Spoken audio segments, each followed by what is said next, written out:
Iran's revolution in 1979 promised to end monarchy forever. The Shah was overthrown, kings were gone, and Iran became an Islamic republic. But more than 4 decades later, something unexpected just happened.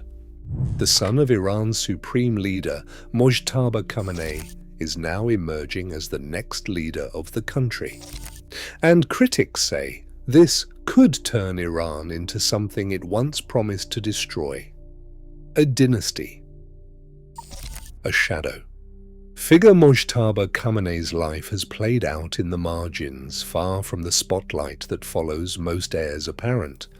He enrolled in the Qom seminary in the late 1980s, joining the ranks of Iran's most ambitious clerics. Qom is more than a place of learning, it is the quiet engine room of religious and political influence in the Islamic Republic. Mojtaba's days there were spent not on campaign trails or public platforms, but in study circles and private discussions with senior ayatollahs. His name never appeared on an election ballot. He has never held a formal government post. Official photographs are rare. Sometimes there is just a blurred figure at the edge of a group, or a fleeting glimpse behind his father at a ceremony. This absence from public life is not a sign of weakness. In a system where visibility can bring risk, Mojtaba's low profile has shielded him from direct scrutiny, while allowing him to build quiet credibility among Iran's clerical elite. Those who know the inner workings of Qom describe a man who listens more than he speaks, who cultivates relationships behind closed doors. In a country that once rose up to end hereditary rule, the most powerful successor may be the one the public barely sees: his father's power. The office of Supreme Leader stands alone in Iran's hierarchy. Since 1989, Ali Khamenei has wielded authority that reaches into every corner of the state.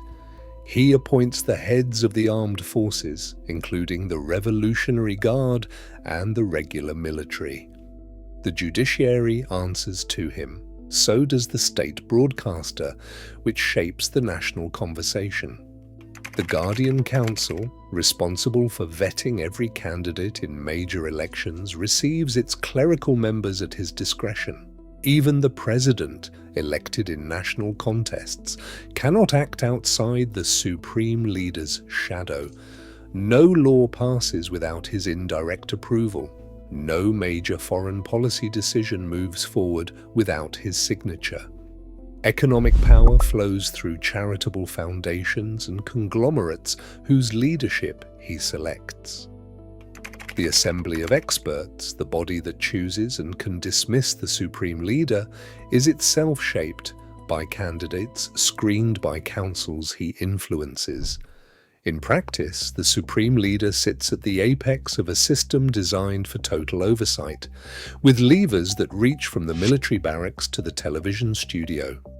For over 3 decades, Ali Khamenei has used these tools to maintain unity at the top, even as public debate and factional struggles play out below. To inherit this office is to inherit the machinery of the state itself. The question is no longer just about one man, but about who will control the architecture of power built since the revolution. The Islamic Revolutionary Guard Corps was born in 1979 with a mandate to defend the revolution, but it has grown into a force that shapes nearly every aspect of Iranian life. Its reach extends far beyond the military. The IRGC commands 4 main branches: the ground forces, the Quds Force for operations abroad, a powerful intelligence wing, and the Basij militia, tasked with internal security.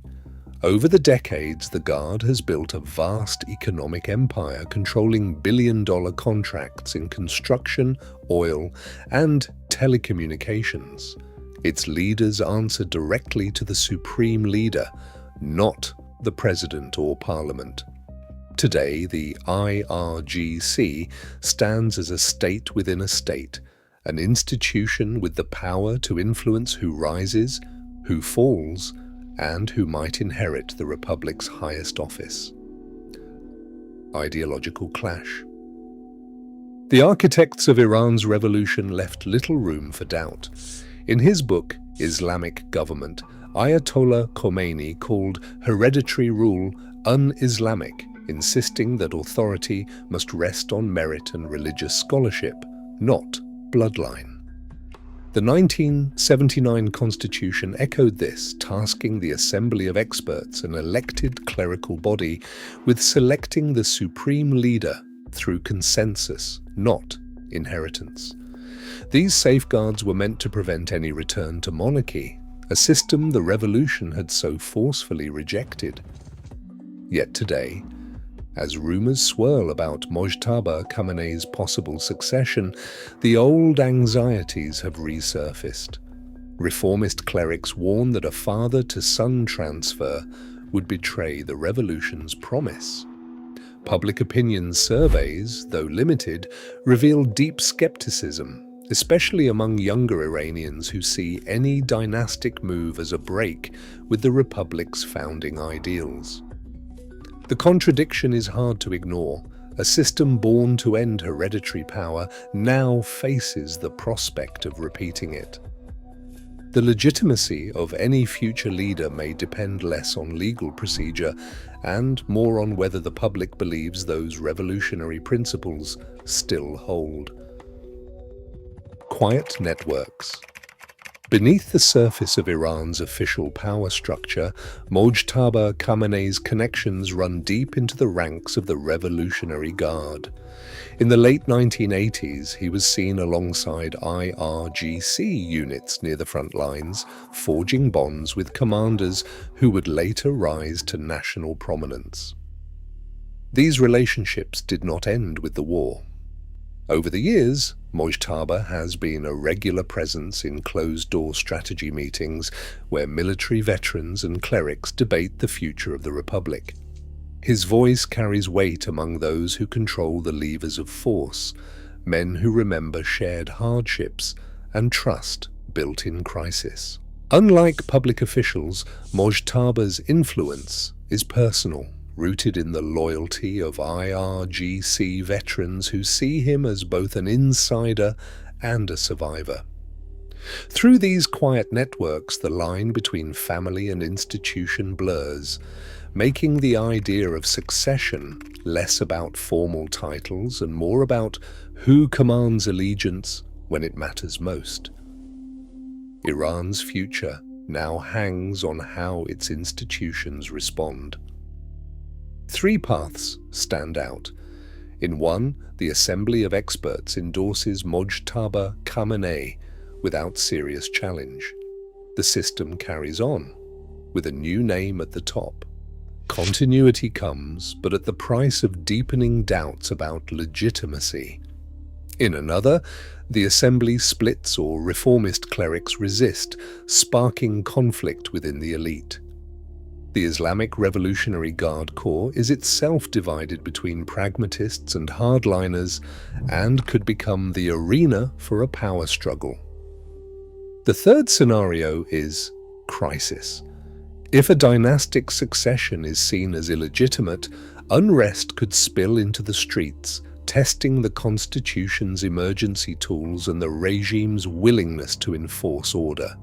Each outcome would reshape governance, from the independence of the judiciary to the autonomy of the Assembly of Experts, and determine whether Iran's revolution stands or slips into new patterns of rule. Regional shifts. Iran's neighbors are watching closely. Across the Gulf, officials in Riyadh and Abu Dhabi worry that a dynastic handover would entrench hardline policies and embolden the regional ambitions of the Islamic Revolutionary Guard Corps. Defense planners in the Gulf Cooperation Council are already recalibrating, expanding air defense networks and increasing naval patrols near the Strait of Hormuz.